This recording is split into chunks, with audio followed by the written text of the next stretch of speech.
Trafford today for the 4:30 kickoff between Manchester United and Arsenal, a battle between two old rivals.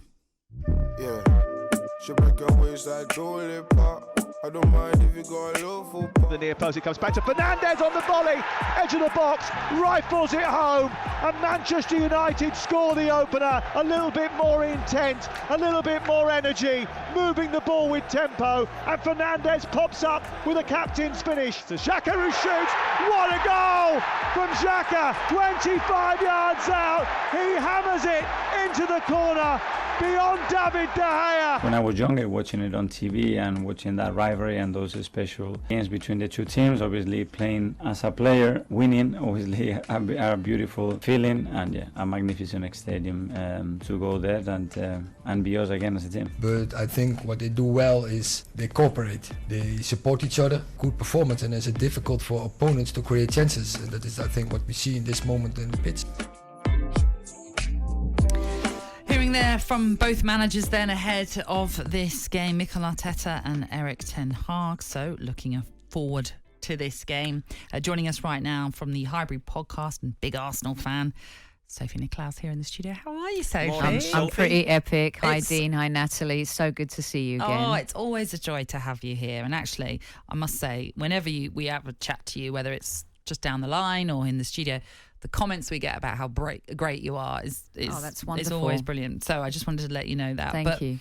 We talked there about the old rivalry between these two sides, which has slightly waned in the last sort of few years. But what does Manchester United against Arsenal conjure up for you? Well, the trailers beforehand really got me going. And I have to say, I've never wanted to win a game more than this one in a really, really long time for many reasons, which we'll talk about.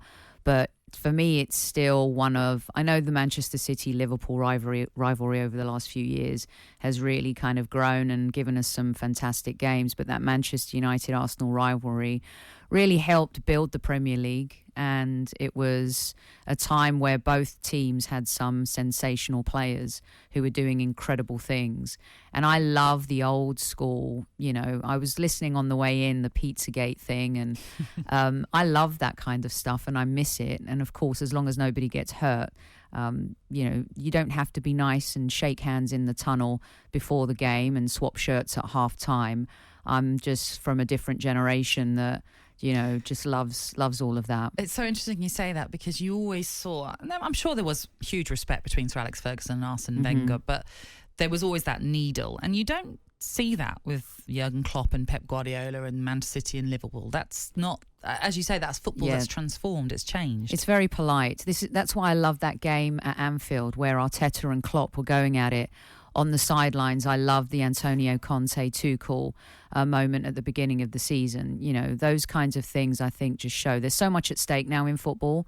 And of course, we're seeing that even more so this weekend with some terrible VAR decisions that can cost teams, down the line. But for me, I love the rivalry. Keane and Vieira, I don't think there's been a better midfield battle in the Premier League. And we've seen just some fantastic games. And of course, the Invincibles, the game at Old Trafford with Keown and Van Nistelrooy missing the penalty.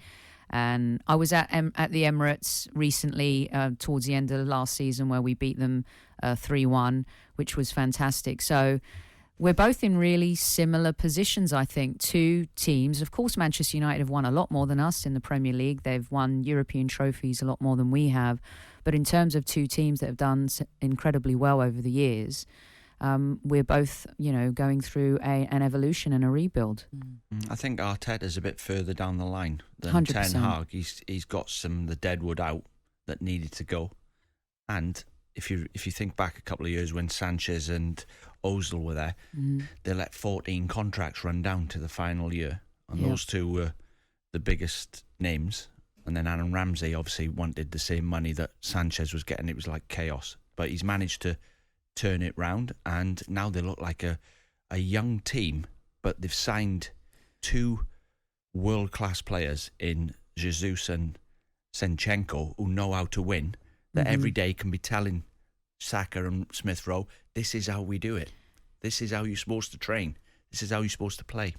It's been, for so long, we've had to watch our best players go to Manchester City. go to Manchester United or go to Barcelona. And for me, this transfer window, I know that it didn't end the way a lot of Arsenal fans wanted it to. But what I like about it is that we started with a strategy to have an entire squad together for the tour and get together and get to know each other to kind of really continue on what we built last season. Zinchenko and Jesus at 25 years old, even though they're young, they come with so much ability. And the thing I think that they're doing that is incredible, that Arsenal Football Club have needed for a long time, is a mental change. We've been mentally impotent for many years. You know, that's kind of been our Achilles heel. And to have these two come in and have the effect they have, especially Jesus, who just seems to be like the nucleus to everything energetically that we're doing on the pitch. You know, he's so infectious, and I think those two signings, are the reason why we're top of the league right now. Do you know what? When you think back, like you just said about Vieira and Keane, that is like we're in the entertainment business, and people just love it. But football's been sanitised now, so that if a player, like there's 6 cameras on his face, if he swears, right, or if they can't show aggression anymore. Do you know, like when a team's struggling and they think, right, roll your sleeves up, because the rules, you're not allowed to tackle and you're not allowed to. Right. But when we've seen Havertz and Romero and Conte and Tuchel, that was like the best game we've seen for years, just because there was a bit of aggro in it and a bit of there was people showing a bit of passion. So I know what you mean. I love that, and you know, I come from a generation where that's kind of like the football that we grew up with. As long as it's not Xhaka doing silly things on the pitch today, I'm kind of cool with that. He's having an amazing season, and talk about a player who's had a turnaround and a resurgence at our club. And I think that, you know, you have to kind of take your hat off to him. I thought that after we finished 8th and lost to Emery in the semi-final of the Europa League, that, you know, we started the following season losing 3 games and 0-0-0, that fans had every right to question whether Arteta was the man. I certainly was one of those fans. And I've sat here with Natalie and spoken before Arteta is he the right person? But to see what he's done with this team and that mental attitude. And I think the All or Nothing show, which a lot of us felt like, wow, that could be embarrassing. And it actually was not embarrassing. It was a great PR piece for Mikel Arteta. There's no doubt about that. But at the same time, you could see that he's building a team and a squad and an Arsenal Football Club now that needed a total revamp on their DNA, their culture, and the type of player. You mentioned Ozil and Sanchez. You know, Ozil just became a lazy player. Sanchez just, you know, didn't want to be there anymore, wanted to go away for the money. Now I think we have players that we can love again, fall in love again. Arsenal fans will probably go into the armoury to buy a shirt and they're confused as to which player to put on the back of their shirt, and that hasn't happened in a really, really long time. Going back to Arteta, you must have laughed when he's drawn a brain on the board and a heart on the board and turned it into a little man. And the light bulb was the best one for me. Do you know the mistake he's made? What you do, whatever you do, don't ask the wrong person. Ask somebody intelligent. The question when he asked about Lacazette, is it the journey or the destination? You can see Lacazette's poor Lacazette. I don't know. Bless him. He looked like a deer in headlights, didn't he? What was it? Is it the journey or the destination? And he said the wrong answer. Yeah. You can see that moment where Arteta's going, no, that's definitely not right. But we'll talk more in general about Arsenal after the break. But just in terms of this game then and the magnitude of it, and when you consider the start that Arsenal have made, which has just been phenomenal, really. How can they win at Old Trafford today? Well, I think hopefully the players that were a doubt with injuries, I know Zinchenko's travelled and Odegaard has travelled, and hopefully they will play. Odegaard is so important to our team in terms of how we perform, how we function. He's been a bit underappreciated, Natalie, and I think people are finally seeing what he brings to the table. He is nothing short of incredible.